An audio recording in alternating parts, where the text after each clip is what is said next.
ఈరోజు ఆంధ్రప్రదేశ్ రాష్ట్రంలో విద్యుత్ ఛార్జీలు పెరగడానికి కారణకుడైనటువంటి జగన్మోహన్ రెడ్డి మళ్ళీ విద్యుత్ ఛార్జీల పెంపు మీద మరి ఈరోజు ధర్నా చేయడం అంటే తాను పెంచినటువంటి ఛార్జీలకి తానే ధర్నాను పిలువడం అంటే రివర్స్ జగన్మోహన్ రెడ్డి అనేటువంటి మాటను ఈరోజు కూడా నిలబెట్టుకునేటువంటి పరిస్థితి.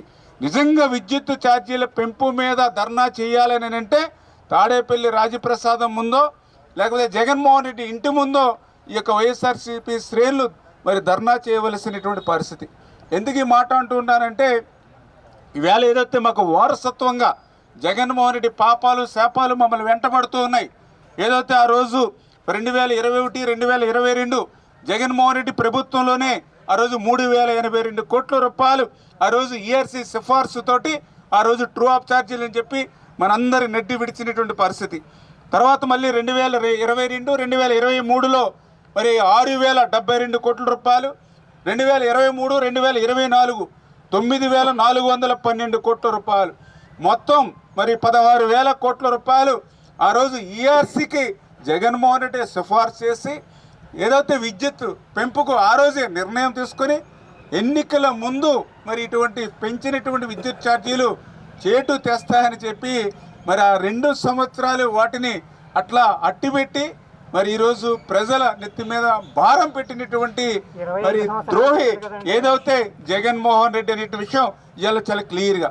ఎందుకంటే ఈరోజు చూస్తూ ఉంటే ఈవేళ 5 రూపాయలకి, ఎందుకంటే ఆ రోజు జగన్మోహన్ రెడ్డి 5 సంవత్సరాల పాలనలో 5 రూపాయలకి జెన్కో విద్యుత్తు బహిరంగంగా లభిస్తూ ఉంటే తన కమిషన్ల కోసం ఆ రోజు బహిరంగ మార్కెట్లో 8 రూపాయలకి, 15 రూపాయలకి, 14 రూపాయలకి విద్యుత్తును కొనుగోలు చేయవలసిన అవసరం ఏంటి?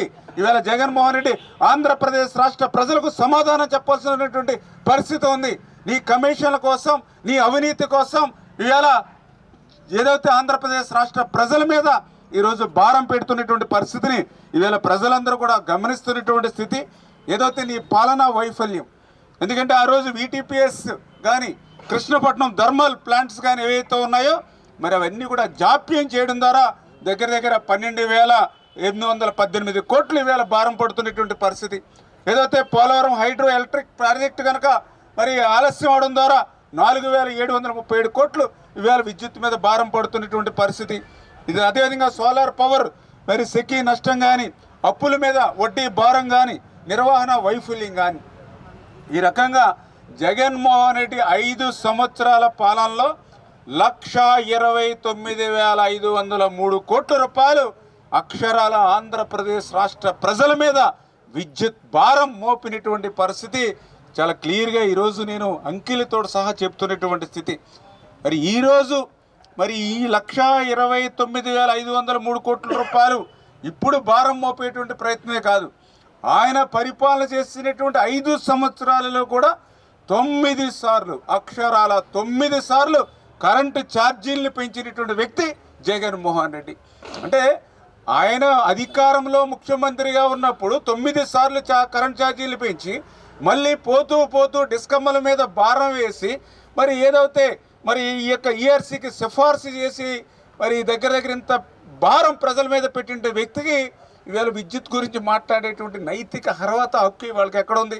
ఎందుకంటే ఈవేళ తెలుగుదేశం ప్రభుత్వం చంద్రబాబు నాయుడు గారు మీ అందరికీ తెలుసు, ఆ రోజు 2014లో అధికారంలోకి వచ్చే సమయానికి ఆంధ్రప్రదేశ్ రాష్ట్రంలో పవర్ ఏ రకంగా ఉండేది?